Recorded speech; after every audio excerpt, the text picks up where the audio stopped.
হ্যামিলনের বাঁশিওয়ালার মতো সমাবেশকে ভাসিয়ে দিয়েছেন নাহিদ, এমন মন্তব্য করেছেন এনসিপি নেতা আলাউদ্দিন মোহাম্মদ।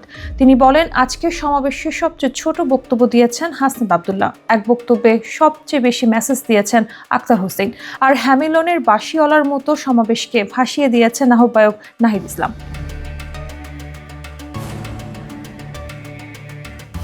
আওয়ামী লীগ নিষিদ্ধের দাবিতে ২ এপ্রিল বিক্ষোভ করে জুলাই অভ্যুত্থানের পক্ষের শক্তি এনসিপি। এতে চমক দেখান দলের আহ্বায়ক নাহিদ ইসলাম।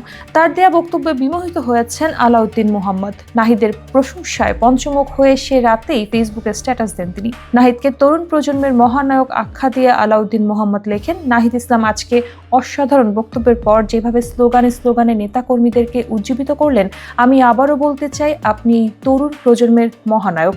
নাহিদকে উদ্দেশ্য করে তিনি বলেন, আপনার জন্য প্রযোজ্য, তোমরা আমাকে একটা কার্যকরী টিম দাও, আমি বাংলাদেশকে আমূল বদলে দেব। আলাউদ্দিন মোহাম্মদ বিশ্বাস করেন, নাহিদ ইসলাম আল্লাহর দেয়া উপহার, তাকে আগামীর জন্য প্রস্তুত করতে রাজনৈতিক পরিবেশ তৈরি করে দেয়া প্রয়োজন বলেও মনে করেন আলাউদ্দিন।